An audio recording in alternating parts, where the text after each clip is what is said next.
আজকে আমরা দেখাবো কিভাবে কবুতর রান্না করতে হয়। প্রথমে আমরা কবুতরগুলোকে সাইজ করে নেব এবং সেগুলোকে সুন্দর করে কেটে নেব। তারপর আমরা মশলাপাতি পেঁয়াজ, রসুন, আদা নেব এবং সেগুলোকে কুচি করে নেব। পেঁয়াজ কুচি, রসুন কুচি এবং আদা কুচি। তারপর সেগুলোকে আমরা একটু পিষে নেব।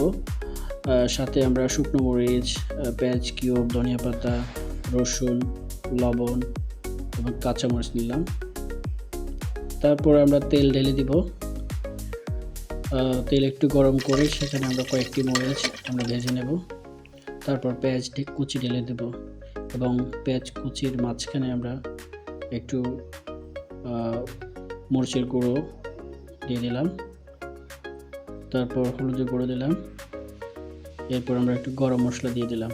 তারপর সেগুলোকে ভালো করে নেড়ে নেব, পেঁয়াজের সাথে মিক্স করে নেব। তারপর আমরা আদা রসুন দিয়ে দেব এবং সেগুলোকে ভালোভাবে নেড়ে নেব। এরপর একটু পানি দিয়ে আমরা মশলাটা করে নেব। একটু লবণ দিয়ে নিলাম, তারপর ধনিয়া গুঁড়ো দিলাম এবং মশলা দিলাম। তারপর ভালো করে আমরা একটু নেড়ে নেব। একটু পানি দিয়ে মশলা হয়ে গিয়েছে। এখন আমরা গোস্তগুলো ঢেলে দেব। গোস্ত ঢেলে দিলাম। এখন আমরা সুন্দর করে এগুলোকে ভালোভাবে মিশিয়ে নেব।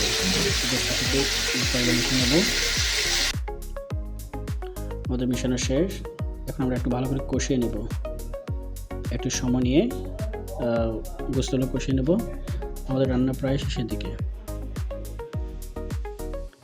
তারপর প্রায় শেষের দিকে আমাদের এখন একটু পানি দিয়ে আমরা সেগুলোকে ভালোভাবে কষিয়ে নেব। ধন্যবাদ।